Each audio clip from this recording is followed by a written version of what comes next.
Channel இன்னைக்கு நம்ம என்ன பார்க்க போறோம் அப்படின்னா லரைன் சாஹிப் இதை வந்து எழுதுனது வந்து யாருன்னு பார்த்தீங்கன்னா குருச்சரண் தாஸ். இது வந்து ஒரு ஹிஸ்டாரிக்கலான ஒரு ட்ராமா. இது வந்து எப்போ பப்ளிஷ் ஆனிச்சு அப்படின்னு பார்த்தீங்கன்னா 1970 வந்து பப்ளிஷ் ஆனிச்சு. இதனுடைய ஆக்ஷன்லாம் வந்து எந்த ஈவெண்ட்டை வந்து பேஸ் பண்ணியிருக்கு அப்படின்னா பஞ்சாப்ல 1846 இருந்து 47 என்னென்ன ஈவெண்ட்ஸ்லாம் வந்து நடந்தது அப்படிங்கிறத ஆக்ஷனை பேஸ் பண்ணியிருக்குது.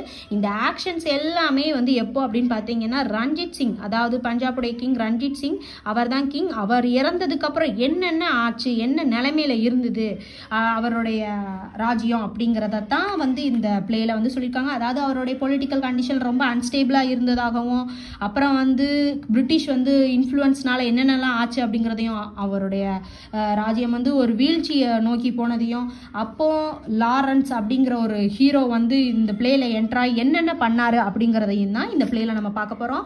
இப்போ வந்து ஹென்ரி லாரன்ஸ் இவர் தான் வந்து இந்த பிளேல உள்ள ஒரு லீடிங்கான ஒரு கேரக்டர். இவர் தான் ஹீரோவும் ஆல்சோ. இப்போ வந்து இவருக்கு வந்து பாத்தீங்கன்னா ஷேர்சிங் இவர் வந்து ஒரு பாதுகாவலராக இருக்காரு ஹென்ரி லாரன்ஸுக்கு. ஹென்ரி லாரன்ஸே வந்து ஷேர்சிங்கை ஒரு பாதுகாப்பாளரா நியமிச்சுக்கிட்டாரு. இப்போ வந்து பார்த்தீங்க அப்படின்னா தலிப் சிங்குக்கு இவர் ஒரு கார்டியனாகவும் இருக்கிறாரு. அந்த பஞ்சாப்ல ஷேர் சிங் வந்து தலிப் சிங்கோட ஒரு கார்டியன். இவர் வந்து ஹென்ரி லாரன்ஸுக்கும் ஒரு ஹெல்ப்பராக இருந்துட்டு இருக்காரு. அப்புறம் வந்து ஷேர் சிங் வந்து தான் என்ன செய்வார், ஷேர் சிங் ஒரு முக்கியமான கேரக்டர் ஆல்சோ. இவங்களையும் நீங்கள் நோட் பண்ணிக்கோங்க. ஏன் அப்படின்னா ஷேர் சிங் தான் வந்து லாரன்ஸை லரைன் சாஹிப் அப்படின்ட்டு கூப்பிட்டதே வந்து ஷேர் சிங் தான். அப்படின்னா லரைன் சாஹிப்னா என்ன அப்படின்னா means the polite and colloquial form அப்படின்னு அர்த்தம். இதனுடைய இந்த பிளேயோட செட்டிங் வந்து பார்த்தீங்க அப்படின்னா லாகூர் இன் பஞ்சாப்ல இருக்கக்கூடிய லாகூர் அப்படிங்கிற இடத்துல தான், அண்ட் பிரீஃப்லி இன் கல்கத்தா. இப்போ வந்து பாத்தீங்கன்னா இது கலெக்ஷன்ஸ் ஆஃப் த 3 பிளே, அதாவது குருச்சரண் தாஸுடைய கலெக்ஷன்ஸ் ஆஃப் த 3 பிளேல ஒரு பிளே தான் இந்த லரைன் சாஹிப். இந்த பிளேயை தான் நம்ம வந்து பார்க்க போறோம். ஃபர்ஸ்ட் இந்த பிளே வந்து ஓப்பன் வந்து ஆகுது. எப்படி வந்து ஓப்பன் ஆகுது அப்படின்னு பார்த்தீங்கன்னா ஃபர்ஸ்ட் ஆங்கிலோ ஷீக் வார், அதாவது ஷீக் வாருக்கும் பிரிட்டிஷுக்கும் ஒரு வார் நடந்திருக்கும். ஃபர்ஸ்ட் ஆங்கிலோ வார் நடந்திருக்கும். அந்த வாருக்கு அப்புறம் இந்த பிளே வந்து ஓப்பன் ஆகுது. ஒரு மாதம் கழிச்சு இந்த பிளே ஓப்பன் ஆகுது. இப்போ என்ன நடக்கு அப்படின்னா லார்ட் ஹென்ரி ஹார்டின்ஜ் இவர் வந்து யார் அப்படின்னு பார்த்தீங்கன்னா ஒரு கவர்னர் ஜெனரல் ஆஃப் இந்தியா. இவர் வந்து ஒரு மீட்டிங் வந்து அரேஞ்ச் பண்ணியிருப்பாரு. எங்கே அப்படின்னு பார்த்தீங்கன்னா சுட்லஜ் அப்படிங்கிற ஒரு நதியோரத்தில் அவர் வந்து அந்த மீட்டிங்கை வந்து என்ன செஞ்சிருப்பாரு அப்படின்னா அரேஞ்ச் பண்ணியிருப்பாரு. அங்கே major representatives of East India கம்பெனியில் உள்ள எல்லா மேஜர் ரெப்ரசன்டேட்டிவ்ஸும் அட்டன் பண்ணணும் அப்படிங்கிற மாதிரியும் சொல்லியிருப்பாருங்க. இதை வந்து எதை பற்றி டிஸ்கஸ் பண்ணுறாங்க அப்படின்னு பார்த்தீங்கன்னா ஃபர்ஸ்ட் ஆங்கிலோ சீக் வார், அதாவது எப்போ ஒரு மாதத்துக்கு முந்தி முடிஞ்சு போன ஒரு ஆங்கிலோ சீக் வார்னு முடிஞ்சு போனுச்சுல, அந்த வாரை பற்றி தான் இந்த மீட்டிங்கில் டிஸ்கஸ் பண்ணுறாங்க 1 மந்த் கழிச்சு. இப்போ வந்து பார்த்தீங்க அப்படின்னா மீட்டிங் ரீசன் வந்து வார் வந்து இதை தான் டிஸ்கஸ் பண்ணிட்டு இருக்காங்க. இப்போ இந்த மீட்டிங்கில் இதை டிஸ்கஸ் பண்ணிட்டு இருக்காங்க. ஆனால் அந்த மீட்டிங்கோட ரீசன் வந்து எதுக்கு அப்படின்னு பார்த்தீங்கன்னா அந்த பேட்டிலை பற்றியும் அந்த லாகூரோட ட்ரீட்டி, அதாவது லாகூரோட அவங்க செஞ்சுக்கிட்ட ஒப்பந்தம் அப்படிங்கிறத பற்றி தான் டிஸ்கஸ் பண்ணுறதுக்கு தான் இந்த மீட்டிங் அப்படிங்கிறது தான் இதோட ரீசன் என்னன்னு தெரிஞ்சுதா. இப்போ வந்து அந்த ட்ரீட்டி ஒப்பந்தம், அந்த ஒப்பந்தத்துக்கு எப்போ சைன் பண்ணப்பட்டிருக்கோம் அப்படின்னு பார்த்தீங்கன்னா 9th March 1846, அதாவது end of the battle of the Sobraon. அந்த வார் பேட்டிலை வந்து எண்டுக்கு கொண்டு வரணும் அப்படிங்கிற சைனை வந்து எப்போ போட்டாங்கங்கிறத நல்லா நோட் பண்ணி வச்சுக்கோங்க. அந்த இது வந்து சைன்ஸ் வந்து சும்மா ஒன்றும் பண்ணியிருக்க மாட்டாங்க, நிறைய ஒப்பந்தம் பண்ணியிருப்பாங்க. இப்பெல்லாம் நீங்கள் பண்ணால் நாங்கள் வந்து இனிமேல் இந்த வந்து வார் எடுத்துக்க மாட்டோம் அப்படிங்கிற மாதிரி ஒரு ஒப்பந்தம் பண்ணி தான் சைன் பண்ணப்பட்டிருக்கு. இப்போ ஒரு சின்னதாக ஒரு அந்த வாரை பற்றி நம்ம சொல்லலாம். என்ன அப்படின்னா இப்போ பிரிட்டிஷ் வந்து அந்த வாரில் வந்து ஜெயிச்சதுக்கு காரணம் என்ன அப்படின்னு பார்த்தீங்கன்னா help of the treacherous and patriotic leaders of சி கோட்டியர்ஸ். அதாவது நம்ம பஞ்சாப்லேயே சேர்ந்தவங்க தான், அந்த லாகூரையே சேர்ந்த ஒரு ட்ரீச்சரஸ் அப்படின்னா ஒரு துரோகிகள். அந்த துரோகிகளும் அன்பேட்ரியாட்டிக் தேசபக்தி இல்லாதவங்களுடைய ஹெல்ப்னால தான் பிரிட்டிஷ்க்கு ரொம்ப ஈஸியாக போச்சு இந்த வாரில் ஜெயிக்கிறதுக்கு அப்படின்ட்டு சொல்கிறாங்க. இப்படி ஈஸியாக ஜெயிக்கிறதுக்கு அந்த தேச துரோகிகள்லாம் யாருன்னு பார்த்தீங்கன்னா லால் சிங் அண்ட் தேஜ் சிங். இவங்க தான் அந்த தேச துரோகிகள், தேசபக்தி இல்லாதவங்க. இவங்க 2 பேரையும் நீங்கள் நல்லா நோட் பண்ணி வச்சுக்கோங்க. இப்போ வந்து அந்த மீட்டிங்கில் என்னென்ன செய்கிறாங்க அப்படிங்கிறத பார்க்கலாம். ஃபஸ்ட்டு வந்து 1 month கழிச்சு அந்த மீட்டிங் நடக்குது. அந்த மீட்டிங்கோட ரீசன் என்ன, அதாவது ஒரு ட்ரீட்டியை பற்றினது தான். அந்த ட்ரீட்டிக்கு ஒரு ஃப்ளாஷ்பேக், அது எப்போ வந்து சைன் பண்ணப்பட்டிருக்கு அப்படிங்கிறதும், அதுக்கப்புறம் வந்து அந்த வார் வந்து எப்படி ஜெயிச்சாங்க அப்படிங்கிறதையும் நம்ம வந்து தெரிஞ்சுக்கிட்டோம். இப்போ வந்து என்ன அப்படின்னா இந்த ட்ரீட்டியை வச்சு தான் இந்த ஃபஸ்ட்டு இது போகும். இந்த ஹெட்ஜ் வந்து என்ன செய்கிறாரு அப்படின்னா இந்த மீட்டிங்கில் இப்போ என்னெல்லாம் நடக்கு அப்படின்னா வாஸ் டாக்கிங் ஆஃப் என்னெல்லாம் வந்து பேசுகிறாரு அப்படின்னு பார்த்தீங்கன்னா இந்தியன்ஸை பற்றி தப்பாகவும் அண்ட் ஹென்ரி லாரன்ஸ் எப்படி வந்து இந்த ஷார்ட் பீரியடில் இவ்வளோ தூரம் வந்து ஒரு இன்னவிட்டபிளான ஒரு லீடராக ஆனார் அப்படிங்கிறத பற்றியும் வந்து பேசிகிட்டு இருப்பார். ஹார்டின்ச் யார் கூட அப்படின்னா எட்வர்ட் கூட வந்து பேசிகிட்டு இருப்பார். எட்வர்ட் அப்படின்னா அவரும் வந்து ஒரு மெம்பர் ஆஃப் த அந்த இதில் ஈஸ்ட் இந்தியா கம்பெனியில் அவரும் ஒரு மெம்பர். இப்போ வந்து பார்த்தீங்க அப்படின்னா இவங்க எல்லாரும் வந்து பேசிகிட்டு இருக்காங்க. அந்த நேரத்தில் ஹென்ரி லாரன்ஸ் வந்து என்ட்ரி ஆகிறாரு. அப்போ வந்து என்ன செய்கிறாங்க அப்படின்னா ஹென்ரி லாரன்ஸும் ஹெல்டன்ஸும் வந்து என்ன செய்கிறாங்க அப்படின்னா லாகூரோட ட்ரீட்டியை பற்றி டிஸ்கஸ் பண்ணுறாங்க. அதாவது லாகூர் கூட என்னென்ன ஒப்பந்தம் செஞ்சோம் அப்படிங்கிறது மீட்டிங். இப்போது நம்ம மீட்டிங்க்கு வந்துட்டோம். அந்த மீட்டிங்கில் என்னென்னலாம் நடக்கு அப்படிங்கிறத பற்றி நம்ம பேசுகிறோம். ஃபஸ்ட்டு வந்து இந்த மீட்டிங் ஆரம்பித்த உடனே இவர் வந்து இந்தியன்ஸை பற்றி தப்பாக பேசுகிறதும் லாரன்ஸை பற்றியும் பேசிகிட்டு இருக்காங்க. அந்த நேரத்தில் லாரன்ஸ் வராங்க. லாரன்ஸ் வந்தோடனே லாரன்ஸ் கூட அவங்க வந்து டிஸ்கஸ் பண்ணுறாங்க அந்த ட்ரீட்டியை பற்றி. அது என்னென்ன ஒப்பந்தம் அப்படிங்கிறத இப்போ நம்ம வந்து வரிசையாக பார்க்க போகிறோம். அதாவது சுட்லஜ்ல இருந்து பீஸ் முடிக்கி இருக்கக்கூடிய அந்த பிட்வீன் அந்த land between the Sutlej to Beas, அதில் அந்த 2 இதுக்கும் இடையில் இருக்கக்கூடிய எல்லா லேண்டையும் நீங்கள் என்ன செய்யணும், ஹேண்ட் ஓவர் பண்ணணும். இதுதான் முதல் ஒப்பந்தம். அதுக்கப்புறம் வந்து பார்த்தீங்கன்னா பே பண்ணணும். எவ்வளோ அப்படின்னு பார்த்தீங்கன்னா 1.5 கோடி வந்து நீங்கள் என்ன செய்யணும், அந்த வாரில் நாங்கள் நிறைய லாஸ் பண்ணியிருக்கோம், அதுக்கு ஈடுகட்டுற விதமாக நீங்கள் வந்து 1.5 கோடியை வந்து நீங்கள் டு ஈஸ்ட் இந்தியா கம்பெனிக்கு நீங்கள் என்ன செய்யணும், பே பண்ணணும் அப்படிங்கிறது தான் 2வது ஒப்பந்தம். அப்புறம் வந்து பார்த்தீங்க அப்படின்னா அப்புறம் வந்து பார்த்தீங்கன்னா பிரிட்டிஷ் ஆர்மியை வந்து நீங்கள் என்ன செய்யணும் அப்படின்னா லாகூரில் நீங்கள் அலோவ் பண்ணணும் அப்படிங்கிறது 3வது ஒப்பந்தமாக வைப்பாங்க. அப்புறம் 4வது ஒப்பந்தம் வந்து என்னன்னு பார்த்தீங்கன்னா ஷேக் ஆர்மியில் வந்து நீங்கள் 20,000 ஆர்மிலாம் வச்சுக்கக்கூடாது, 12,000 ஆர்மியாக ரெடியூஸ் பண்ணிக்கணும் அப்படிங்கிறது தான் அவங்களுடைய அடுத்த ஒப்பந்தம். அப்புறம் வந்து 36 கன்ஸ் வந்து நீங்கள் என்ன செய்யணும், சரண்டர் பண்ணிடணும் டு பிரிட்டிஷ் கிட்ட அப்படிங்கிறது அவங்களுடைய அடுத்த ஒப்பந்தமாக இருக்கும். இதெல்லாம் கேட்டுட்டு நம்ம லாரன்ஸ் என்ன செஞ்சிருவார் அப்படின்னா உடனே அகைனிஸ்ட் பண்ணிடுவாங்க. இதெல்லாம் வந்து ரொம்ப அநியாயம், இந்தியாவுக்கு நீங்கள் பண்ணுறீங்க, அந்த நாட்டு மக்களுக்கு நீங்கள் வந்து என்ன செய்றீங்க, ரொம்ப அநியாயம் பண்ணுறீங்க அந்த லாகூரை சேர்ந்தவங்களுக்குலாம் அப்படின்னு சொல்லி அவர் சொல்லுவார். அது மட்டும் இல்லாமல் அதோட விட்டுற மாட்டார். இந்த லாரன்ஸ் வந்து என்ன செய்வார் அப்படின்னா ரஞ்சித் சிங், அந்த லாகூரை ஆண்ட அந்த ரஞ்சித் சிங் வந்து எப்படிப்பட்டவர் தெரியுமா, ஒரு பெரிய ஆள். அவர் வந்து ரொம்ப ஃபேமஸான ஒரு பாப்புலரான மேன். அப்புறம் வந்து அவரை வந்து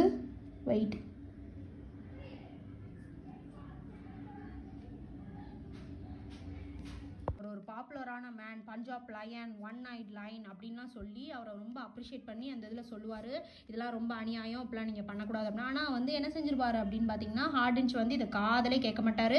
அது மட்டும் இல்லாமல் லாரன்ஸை வந்து அப்பாயிண்ட் பண்ணிடுவார். என்னவா அப்படின்னா ஒரு பிரிட்டிஷ் ஏஜெண்ட்டாக பஞ்சாபுக்கு ஒரு பிரிட்டிஷ் ஏஜெண்ட்டாக இவர் அப்பாயிண்ட் பண்ணிடுவாங்க. இப்போ என்ன நடக்கு அப்படின்னு பார்த்தீங்கன்னா தலுப் சிங் வந்து யார் அப்படின்னு பார்த்தீங்கன்னா இங்கே இந்த மீட்டிங் வந்து இவ்வளோ நடந்து முடிஞ்சிருச்சு. நெக்ஸ்ட் நம்ம இப்போது இங்கே போகிறோம், லாகூருக்கு போகிறோம். இங்கே என்னெல்லாம் நடக்கு அப்படின்னு பார்த்தீங்கன்னா தலுப் சிங் அவர் வந்து யார் அப்படின்னா சன் ஆஃப் த கிங்கோடைய, அதாவது ரஞ்சித் சிங் அவர் தான் கிங், அவருடைய பையன் தான் தலுப் சிங். இவருக்கு வெறும் 12 இயர்ஸ் தான் ஆகுது. இவருடைய டீச்சர் வந்து யாருன்னு பார்த்தீங்கன்னா பாபா. இவர் தான் வந்து அவருக்கு தலிப்புக்கு எப்படி வந்து போர்லாம் இது பண்ணணும் அப்படிங்கிறத பற்றி சொல்லி கொடுத்துட்ருக்காரு. அது மட்டும் இல்லாமல் அவர் என்ன சொல்வார் அப்படின்னா போர் வந்து நடத்த வேண்டாம், அதை வந்து நம்ம ஸ்டாப் தான் பண்ணணும் அப்படிங்கிற மாதிரியும் வந்து அவர் சொல்லிட்டு இருப்பார். அது மட்டும் இல்லாமல் இந்த ஆங்கிலோ ஃபர்ஸ்ட் வார் இருக்குல்ல, அதை பற்றியும் சொல்வார். அதாவது நம்மளுடைய வார் வந்து எப்படி வந்து டிஃபீட் ஆனிச்சு தெரியுமா அப்படின்ட்டு. கல்சா ஆர்மியை வந்து யார் லீட் பண்ணதுனால தான் நம்ம வந்து டிஃபீட் ஆகிட்டோம். அந்த கல்சா ஆர்மியை லீட் பண்ணது வந்து யார் அப்படின்னு பார்த்தீங்கன்னா இந்த லால் சிங் அண்ட் தேஜ் சிங், இவங்க தான் வந்து என்ன செஞ்சுருப்பாங்க, அந்த கல்சா ஆர்மியை லீட் பண்ணாங்க. அதனால தான் நம்ம டிஃபீட் ஆகிட்டோம் அப்படிங்கிறத வந்து நம்ம பாபா வந்து சொல்லிட்டு இருப்பாரு. யார்கிட்ட அப்படின்னா தலிப் கிட்ட. இப்போ தலிப் வந்து என்ன செய்வார் அப்படின்னா அதை பற்றி வந்து இன்னும் கேட்டு தெரிஞ்சுப்பார். யார்கிட்ட அப்படின்னா ராணி ஜித்தன் யார் அப்படின்னா கிங்கோடைய ஒய்ஃப். கிங் யார், ரஞ்சித் சிங், அவருடைய ஒய்ஃப் பேர் என்னது, ராணி ஜித்தன். இவர்கிட்ட வந்து அந்த பேட்டிலை பற்றி இவங்க கிட்ட, அதாவது இந்த லேடி கிட்ட வந்து தலிப் வந்து என்ன செய்வார் அப்படின்னா அந்த பேட்டிலை பற்றி கேட்டுட்டு இருப்பாரு. அப்புறம் தலிப் வந்து வந்து என்ன செய்வார் அப்படின்னா அதெல்லாம் கேட்டு ரொம்ப கோவப்பட்டு உடனே ஹி வாண்டட் டு ரிவெஞ்ச் எடுக்கணும் அப்படின்ட்டு அவர் முடிவு பண்ணிடுவார். உடனே அதை வந்து என்ன செஞ்சிருவாங்க அப்படின்னா ராணி ஜித்தன் சரி வா இப்போ போய் படுக்கலாம் அப்படின்னு சொல்லிட்டு அதை ரொம்ப பொறுப்படுத்தாமல் அதை போய் தூங்க போகலாம் அப்படின்னு மட்டும் சொல்லி முடிச்சுருவாங்க. இதுக்கப்புறம் என்ன நடக்கும் அப்படின்னு பார்த்தீங்கன்னா அப்பாயிண்டட் ஆகி லாரன்ஸ் வந்து அந்த லாகரோட ரெப்ரசன்டேட்டிவாக அந்த ஊருக்கு அப்பாயிண்ட் ஆகி லாரன்ஸ் வாராரு. அங்கே வந்ததுமே லாரன்ஸ் வந்து என்ன செய்கிறாரு அப்படின்னா மீட் த ராணியை வந்து போய் மீட் பண்ணுறாரு. அங்கே 2 பேரும் வந்து என்ன செய்கிறாங்க அப்படின்னா எதை பற்றி டிஸ்கஸ் பண்ணுறாங்க அப்படின்னா கவு ஸ்லாட்டர் இன்சிடென்ட், அதாவது அநியாயமாக வந்து படுகொலை பண்ணப்பட்டிருக்கோம். என்னது அப்படின்னா நிறைய கவுஸ்லாம் வந்து படுகொலை பண்ணப்பட்டிருக்கோம். அதனால் அதை பற்றி வந்து பேசிகிட்டு இருப்பாங்க. இந்த கொலையை வந்து யார் பண்ணாங்க அப்படின்னு பார்த்தீங்கன்னா அந்த கவை வந்து யார் கொன்னாங்க அப்படின்னு பார்த்தீங்கன்னா லம்ஸ்டன். இந்த லம்ஸ்டன் நல்ல ஞாபகம் வச்சுக்கோங்க. இவரும் வந்து ஒன் ஆஃப் த ஒரு பிரிட்டிஷ் ஆஃபீஸர் தான். இவர் வந்து என்ன செஞ்சிருப்பார் அப்படின்னா அவருடைய வழியில் கவு வந்திருக்கு அப்படின்னு சொல்லிட்டு அந்த கவை வந்து அதுக்குன்னே வந்து அதெல்லாம் ஒரு ரீசன் சொல்லிட்டு அந்த காரணத்துக்காண்டி அவர் வந்து கொண்டிருப்பார். உடனே இதை கேட்டதுமே லாரன்ஸ் என்ன செஞ்சிருவார் அப்படின்னா நான் வந்து அப்பாலஜைஸ் பண்ணணும் எல்லாருக்கிட்டையும், இந்த மாதிரியான ஒரு மிஸ் ஹேப்பனிங் வந்து பிரிட்டிஷோடைய மிஸ் ஹேப்பனிங்னால அவங்களுக்கு சார்பாக நான் வந்து அப்பாலஜைஸ் கேட்கணும் அப்படின்னு சொல்லிட்டு எங்கே போகலாம் அப்படின்னு பார்த்தீங்கன்னா ஷா அலாமி கேட்டுங்கிற ஒரு இடத்துக்கு போய் மீட் பண்ணி எல்லாருக்கிட்டையும் அப்பாலஜைஸ் கேட்கணுன்ட்டு முடிவு எடுத்திருப்பாரு. அப்புறம் கொஞ்ச நாள் கழிச்சு கொஞ்ச நாள் இல்லை கொஞ்சம் லேட்டர் ராணி வந்து என்ன செய்வாங்க அப்படின்னா உடனே டிஸ்கைஸ்ட் ஆகி போவாங்க. என்ன டிஸ்கைஸ்ட் ஆகி போவாங்க அப்படின்னா சுபேடா பேகம் அப்படிங்கிற ஒரு லேடியாக வந்து டிஸ்கைஸ்ட் ஆகி போவாங்க. அவங்க வந்து எப்படி இன்ட்ரடியூஸ் பண்ணிக்கிடுவாங்க அப்படின்னா அவங்களையே ஒரு சிங்கிங் குயின் ஆஃப் பனாரஸோடைய ஒரு சிங்கிங் குயின் அப்படின்னு சொல்லிட்டு சுபதா பேகம் அப்படின்ட்டு சொல்லி யார்கிட்ட வந்து இன்ட்ரடியூஸ் பண்ணிக்கிடுவாங்க அப்படின்னா லாரன்ஸோடைய வீட்டுக்கு போய் இன்ட்ரடியூஸ் பண்ணுவாங்க. ஆனால் அங்கே போனது மட்டும் இல்லாமல் அவரை பற்றி ரொம்ப ப்ரைஸ் பண்ணுவாங்க. நீங்கள் ரொம்ப குட் இன்டென்ஷன் உடையவராக இருக்கீங்க அப்படி இப்படின்னு சொல்லிட்டு ப்ரைஸ் பண்ணுவாங்க. யார் சுபதா பேகமாக இருக்கக்கூடிய ராணி வந்து லாரன்ஸை ப்ரைஸ் பண்ணுவாங்க அவங்க வீட்டுக்கு போய். அப்போ லாரன்ஸ் வந்து என்ன செஞ்சிருவாங்க அப்படின்னா கண்டுபிடிச்சிருவாங்க நீங்கள் வந்து ராணி ஜித்தன் தானே அப்படின்னு சொல்லிட்டு கண்டுபிடிச்சிட்டு அது மட்டும் இல்லாமல் எதுக்கு இப்படி வந்து டிஸ்கைஸ் ஆகி வந்தீங்க அப்படிங்கிற ரீசனையும் வந்து அவர் கேட்பாரு. அப்புறம் வந்து என்ன நடக்கும் அப்படின்னா இவங்க வந்து சொல்லுவாங்க ராணி ஜித்தன் அதாவது வந்து நீங்கள் அங்கே போகாதீங்க, உங்களுக்கு அங்கே வந்து ஆபத்து இருக்குது அப்படின்னு சொல்லிட்டு இந்த டெசிஷனை வந்து போகாதீங்க, அங்கே போய் மீட் பண்ணாதீங்க. இங்கே ஷா அலாமி கேட் இந்த பிளேஸையும் வந்து ஞாபகம் வச்சுக்கோங்க, அங்கே போய் சீக்கிரட்ஸ் வந்து மீட் பண்ணாதீங்க அப்படிங்கிற மாதிரியும் அவங்க வந்து சொல்லுவாங்க, வார்ன் பண்ணுவாங்க. ஆனால் இவர் வந்து என்ன செய்ய மாட்டார், காது கொடுத்து கேட்க மாட்டார். அண்ட் ஹி தென் வந்து என்ன செய்வார் அப்படின்னா அப்ரிஷியேட் பண்ணுவார். யாரை பற்றி அப்படின்னா ரஞ்சித் சிங்கோட குட் குவாலிட்டிஸ் எல்லாம் பற்றி அப்ரிஷியேட் பண்ணிட்டு இருப்பாரு. அப்போ வந்து ராணி கிஃப்ட் வந்து கொடுப்பாங்க, நம்ம ராணி ஜித்தன் வந்து கிஃப்ட் கொடுப்பாங்க. யாருக்கு அப்படின்னா லாரன்ஸ்க்கு கொடுப்பாங்க. என்ன கிஃப்ட் அப்படின்னு பார்த்தீங்கன்னா கொஹினூர் டைமண்டை வந்து அந்த ஒரு ரிங்கை வந்து இவங்களுக்கு கொடுப்பாங்க. அது எதுக்காண்டி கொடுக்காங்க அப்படின்னு பார்த்தீங்கன்னா mark of the trust and friendship, அதாவது ஒரு நம்பிக்கைக்காண்டியும் ஒரு ஃப்ரெண்ட்ஷிப் காண்டியும் மட்டுமே அந்த ரிங்கை வந்து லாரன்ஸுக்கு ராணி வந்து கொடுப்பாங்க. இப்போ வந்து என்ன நடக்குது அப்படின்னு பார்த்தீங்கன்னா அது மட்டும் இல்லாமல் அந்த ராணி வந்து அதை பற்றி சொல்லுவாங்க, இது வந்து ரொம்ப நான் வந்து கிரேட்லியாக ஒரு வேல்யூவாக வந்து அதை திங்க் பண்ணக்கூடிய ஒரு பொருள். ஏன் அப்படின்னா அது இட் இஸ் வந்து பிலாங் டு ஹர் ஹஸ்பண்ட், அதை என்னோட ஹஸ்பண்ட் வந்து கொடுத்துருக்காங்க அப்படிங்கிற மாதிரியும் அவங்க வந்து சொல்லுவாங்க. இதை வந்து நான் ரொம்ப பாதுகாத்து வச்சிருந்தேன், அது இப்போ உங்களுக்கு நான் கொடுக்குறேன், இது ஒன்லி ஃபார் ட்ரஸ்ட் அண்ட் ஃப்ரெண்ட்ஷிப்க்கு அப்படின்னு சொல்லி தான் கொடுப்பாங்க. அதுக்கப்புறம் என்ன ஆகும்னா லாரன்ஸு எட்வர்ட்னா கூட வேலை பார்க்காங்க அவங்க. அப்புறம் வந்து அவருடைய கூட இருக்கக்கூடிய ஷேர்சிங்ஸ் இவங்க எல்லாருமே சேர்ந்து என்ன செய்வாங்க அப்படின்னா மீட் பண்ண போவாங்க சீக்கியர்ஸை. எங்கே அப்படின்னா அந்த கேட் நேம் என்னது ஷா அலாமி கேட், அங்கே வந்து மீட் பண்ண போவாங்க. அங்கே வந்து பார்த்தீங்க அப்படின்னா ஷேர்சிங்ஸ் வந்து நம்ம லாரன்ஸ் வந்து கையில் அந்த ரிங்கை வந்து கொஹினூர் டைமண்டை வந்து போட்டிருக்கதை நோட் பண்ணியிருப்பாரு. அதுக்கப்புறம் வந்து என்ன ஆகும் அப்படின்னா அங்கே மேடை ஏறிட்டு உடனே மேடை ஏற போகிறதுக்கு வந்தோடனே இவங்க வந்து என்ன செய்வாங்க அப்படின்னா இந்த க்ரௌட்லாம் வந்து லாரன்ஸை வந்து வெல்கம் பண்ணுவாங்க. லரைன் ஷாஹிப் ஜிந்தாபாத் ஜிந்தாபாத் அப்படின்னு சொல்லிட்டுலாம் வந்து அவங்கள வந்து வெல்கம் பண்ணுவாங்க. உடனே இவர் என்ன செய்வார், எல்லாரும் முன்னாடியும் ஒரு அப்பாலஜி கேட்பாரு. எதுக்கு அப்படின்னா கவு வந்து கொன்னதுக்காண்டி இந்த மாதிரி ஒரு மிஸ்பிஹேவிங் வந்து பண்ணதுனாலையும் அப்படின்னு சொல்லிட்டு பிரிட்டிஷோட மிஸ் ஹேப்பனிங்னால இப்படி நடந்துருச்சு அப்படி இப்படின்னு சொல்லிட்டு அவர் வந்து என்ன செய்வார் அப்படின்னா அப்பாலஜி கேட்பாரு. அந்த நேரத்தில் சடன்லி என்ன ஆயிரும் அப்படின்னா ஒரு கன் ஃபயர் வந்து நடக்கும். அதில் வந்து நிறைய பேரை வந்து சுட்டு கொல்லப்படுவாங்க. சீக்கியர்ஸ்லாம் வந்து 100 பேர் ஹண்ட்ரட்ஸ் ஆஃப் சீக்கியர்ஸ் வந்து வேறு வந்து கில்ட் ஆயிடுவாங்க. உடனே என்ன ஆகும் அப்படின்னா ஐயோ நீங்கள் சொல்லியும் நான் வந்து போயிட்டேன் அப்படின்னு சொல்லிட்டு லாரன்ஸ் வந்து குயின் ஜிந்தன் இருக்காங்க அந்த அவங்கக்கிட்ட போவாங்க. போய் நான் அப்படி மன்னிப்பு கேட்க போவாங்க. அதுக்கப்புறம் வந்து பார்த்தீங்கன்னா லாரன்ஸும் குயினும் வந்து ரொம்ப க்ளோஸ்லியாக வந்து கம் டு க்ளோஸர் ஆயிடுவாங்க. அது மட்டும் இல்லாமல் 2 பேருக்கு வந்து அஃபேர் இருக்குது அப்படிங்கிற மாதிரியும் சொல்லுவாங்க. அதுக்கப்புறம் இவர் வந்து அவங்க ஹேண்டில் வந்து கிஸ் பண்ணுவாங்க. இந்த மாதிரி இவங்க 2 பேரும் வந்து போய்கிட்டு இருப்பாங்க. இதுக்கப்புறம் என்ன ஆகும் அப்படின்னா ஷேர்சிங் வந்து கம்ப்ளைண்ட் பண்ணுவார். யாரை பற்றி அப்படின்னா லாரன்ஸை பற்றி. இவருடைய பிஹேவியர் வந்து டே டு டே வந்து சேஞ்ச் ஆகிட்டே இருக்குது அப்படிங்கிற மாதிரி. அது மட்டும் இல்லாமல் இவரோட ட்ரெஸ்லாம் வந்து பார்த்தீங்க அப்படின்னா நம்ம ரஞ்சித் சிங் மாதிரி போட்டுக்கிறாரு அப்படிங்கிற மாதிரியும், அது மட்டும் இல்லாமல் அவருடைய டைமண்டை வந்து இவர் கையில் போட்டிருக்காரு அப்படிங்கிற மாதிரியும் இவர் வந்து கம்ப்ளைண்ட் பண்ணுவார். அப்புறம் இது ஒரு முக்கியமான லைனுங்க, என்ன அப்படின்னா அன்கரேஜ் பாட்ஷா. இது வந்து என்னது அப்படின்னு பார்த்தீங்கன்னா இது யார் சொல்லியிருப்பாங்க அப்படின்னு பார்த்தீங்கன்னா பீப்புள்ஸ்லாம் வந்து அவர் அப்படி தான் பாட்ஷான்னு கூப்பிடுவாங்க, அன்கரேஜ் பாட்ஷா அப்படின்னு சொல்லி கூப்பிடுவாங்க. இதை வந்து நல்லா இந்த நேம் வந்து நோட் பண்ணி வச்சுக்கோங்க. அப்புறம் வந்து இதுக்கப்புறம் இதெல்லாம் பார்த்துட்டு என்ன செய்வார் அப்படின்னா லாரன்ஸ் வந்து இமேஜினேஷன் பண்ண ஆரம்பிச்சிருவாரு. நம்ம தான் வந்து பஞ்சாப் கிங்கோடைய ஒரு மறு ஜென்மம் அப்படிங்கிற மாதிரி அவரே வந்து என்ன செஞ்சிருவார் அப்படின்னா ரீஇன்கார்னேஷன் வந்து பண்ண ஆரம்பிச்சிருவாரு. நம்ம தான் வந்து மறு ஜென்மம் பஞ்சாப் கிங்கோடையது அப்படின்னு சொல்லிட்டு அவரே வந்து இமேஜின் பண்ண ஆரம்பிச்சிருவாரு. அப்புறம் வந்து பார்த்தீங்க அப்படின்னா லாரன்ஸ் வந்து அந்த கூட்டத்தில் இருந்து ஒரு கம்ப்ளைண்ட் வந்து கேட்பாரு. ஏதாவது அந்த மக்களை மீட் பண்ண போயிருப்பார்ல, அப்போ வந்து ஒரு கம்ப்ளைண்ட் வந்து அந்த கூட்டத்திலேருந்து ஒரு மனுஷன் வந்து சொல்லுவான். என்ன அப்படின்னா இந்த விடோடு உமன்லாம் இந்த சதி அப்படிங்கிற ஒரு இதை வந்து நம்ம என்ன செய்யணும் அப்படின்னா ஒழிக்கணும் அப்படிங்கிற மாதிரி சொல்லுவார். உடனே இதை கேட்டு லாரன்ஸ் வந்து என்ன செய்வார் அப்படின்னா எக்ஸ்பிளைன் பண்ணுவார். எப்படி வந்து நம்ம இந்த சதி அப்படிங்கிறது வந்து நம்ம ஸ்டேட்டை விட்டு ஒழிக்கணும் அப்படிங்கிறத வந்து எக்ஸ்பிளைன்ஸ் பண்ணுறதை கேட்டு பீப்புளெலாம் வந்து என்ன செஞ்சுருவாங்க அப்படின்னா ரொம்ப இம்ப்ரெஸ்ட் ஆயிடுவாங்க. நெக்ஸ்ட் அதுக்கப்புறம் தான் அந்த கன் ஃபயர்லாம் வந்து நடக்கும். நெக்ஸ்ட் வந்து என்ன அப்படின்னு பார்த்தீங்கன்னா இந்த பிரிட்டிஷ் ஹெட் குவார்ட்டர்ஸ். இதெல்லாம் தெரிஞ்ச உடனே என்ன சும்மா விடுவாங்க. அந்த பிரிட்டிஷ் ஹெட் குவார்ட்டர்ஸ் வந்து என்ன செஞ்சுருவாங்க இன் கல்கட்டாவில் இருக்குது. அது வந்து கோர்ட் வில்லியம், இந்த பிளேஸையும் நல்லா ஞாபகம், கோர்ட் வில்லியம். அங்கே வந்து என்ன செஞ்சுருவாங்க அப்படின்னா அவங்கள கண்டிப்பாக வந்து நீங்கள் வந்து தான் ஆகணும் அப்படின்னு சொல்லிட்டு லாரன்ஸை டிமாண்ட் பண்ணிடுவாங்க. உடனே லாரன்ஸ் அங்கே போவார். அங்கே போய் இவர் மேலே என்னென்னலாம் பழி வைக்கிறாங்க அப்படின்னு பார்த்தீங்கன்னா Lawrence arrest of Lal Singh and Tej Singh. நீ வந்து என்ன செஞ்சுட்ட லால் சிங்கையும் தேஜ் சிங்கையும் நீ அரெஸ்ட் பண்ணிட்ட. அவங்க 2 பேரும் வந்து பிரிட்டிஷ்காண்டி ஒர்க் பண்ணவங்க, அவங்கள நீ அரெஸ்ட் பண்ணிட்ட. அது மட்டும் இல்லாமல் நீ லகூரோட ரெவன்யூ வந்து 1 மந்த்தாக நீ வந்து பே பண்ணலை, அது வந்து ரெவன்யூ பண்ணலை அப்படிங்கிறதையும். அப்புறம் வந்து என்னது அப்படின்னு பார்த்தீங்கன்னா லம்ஸ்டன் அப்படிங்கிற ஒரு பிரிட்டிஷ் ஆஃபீஸர், யாருன்னு தெரியுதுல அவங்களுக்கு, இந்த கவ்வை வந்து ஸ்லாட்டர் இன்சிடென்ட் பண்ண அந்த ஆளு, அவரை வந்து நீ என்ன செஞ்சிட்டோம்னா அவருக்கு அகைனிஸ்டாக ஆக்ஷன் எடுத்திருக்க.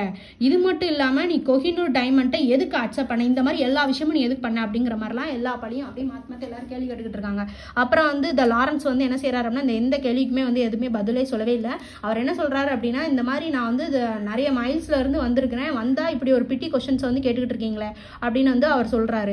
அது மட்டும் இல்லாமல் ஹெர்டின்ஸ் வந்து அங்கே வந்து என்ன செஞ்சுட்டு இருக்காருன்னா ஆல்சோ சார்ஜ் பண்ணிட்டே இருக்காரு. நீ வந்து என்ன செஞ்சுட்ட குயின், அந்த பஞ்சாபுடைய குயின் கூட நீ அஃபையரா இருந்துட்டு இருக்க அப்படின்லாம் சொல்லி அவங்க எல்லாரும் கேள்வி கேட்டுட்டே இருக்காங்க. அதுக்கப்புறம் என்ன நடக்கும் அப்படின்னா ஒரு 1 வீக் கழிச்சு தான் பஞ்சாப்கே நம்ம லாரன்ஸ் ரிட்டர்ன் ஆகிறாரு.